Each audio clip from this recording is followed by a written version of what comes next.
നമ്മൾ പഠിച്ചു കോസി നദിയാണെങ്കിൽ ഒഡീഷയുടെ ദുഃഖം എന്ന് പറയുന്നത് മഹാനദിയാണ്. അതുപോലെ ബംഗാളിന്റെ ദുഃഖം എന്നറിയപ്പെടുന്നത് ദാമോദർ നദിയാണെങ്കിൽ ആസാമിന്റെ ദുഃഖം എന്നറിയപ്പെടുന്നത് ബ്രഹ്മപുത്ര നദിയാണ്. ഞാൻ ആവർത്തിക്കുന്നില്ല, അടുത്ത ചോദ്യത്തിലേക്ക് കടക്കുകയാണ്. ഡൂൺ താഴ്വരകൾ നമ്മൾ കേട്ടിട്ടുണ്ടാവും.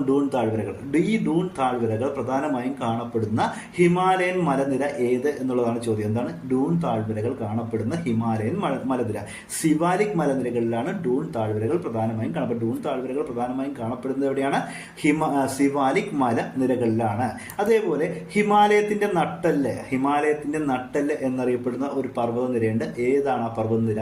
ഹിമാദ്രി. അപ്പൊ ഹിമാലയത്തിന്റെ നട്ടെല്ല് എന്നറിയപ്പെടുന്ന പർവ്വതനിരയാണ് ഹിമാദ്രി. അതുപോലെ കേന്ദ്ര ഗവൺമെന്റ് ഔദ്യോഗിക രേഖകൾ പ്രകാരം ഇന്ത്യയിലെ ഏറ്റവും ഉയരം കൂടിയ കൊടുമുടിയാണ് മൗണ്ട് കേറ്റു. അപ്പൊ കേന്ദ്ര ഗവൺമെന്റിന്റെ ഔദ്യോഗിക രേഖകൾ പ്രകാരം ഇന്ത്യയിലെ ഏറ്റവും ഉയരമുള്ള കൊടുമുടി ഏതാണ്?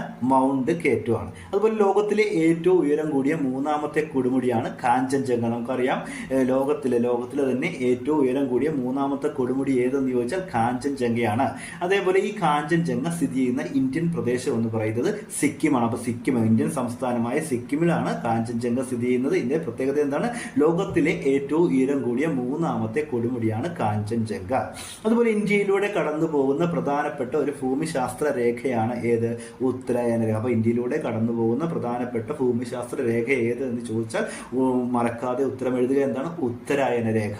അതുപോലെ ഇന്ത്യൻ സ്റ്റാൻഡേർഡ് സമയവും ഗ്രീനിച്ച് സമയത്തേക്കാൾ എത്ര മുന്നിലാണ് എന്ന് നമുക്ക് പഠിച്ചിരിക്കണം. എന്താണ് ഇന്ത്യൻ സ്റ്റാൻഡേർഡ് സമയം ഗ്രീനിച്ച് സമയത്തേക്കാൾ എത്ര മുന്നിലാണ്?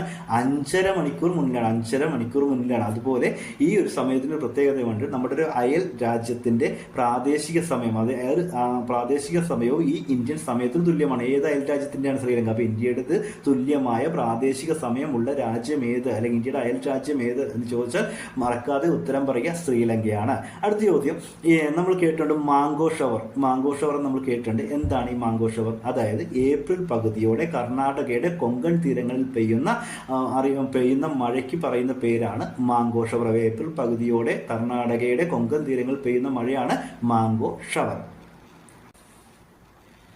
അടുത്തതായിട്ട് നമുക്ക് ഇന്ത്യയിലെ പ്രധാനപ്പെട്ട മഴക്കാലം ഏതെന്ന് പഠിക്കാം. ഇന്ത്യയിലെ പ്രധാനപ്പെട്ട മഴക്കാലമാണ് ഏത്? തെക്ക് പടിഞ്ഞാറൻ മൺസൂൺ. അപ്പോൾ തെക്ക് പടിഞ്ഞാറൻ മൺസൂണാണ് ഇന്ത്യയിലെ പ്രധാനപ്പെട്ട മഴക്കാലം എന്നറിയപ്പെടുന്നത്. ഏത് മാസങ്ങളിലാണ്? ജൂൺ സെപ്റ്റംബർ മാസങ്ങളിലാണ് തെക്ക് പടിഞ്ഞാറൻ മൺസൂൺ നമുക്ക് ലഭിക്കുന്നത്.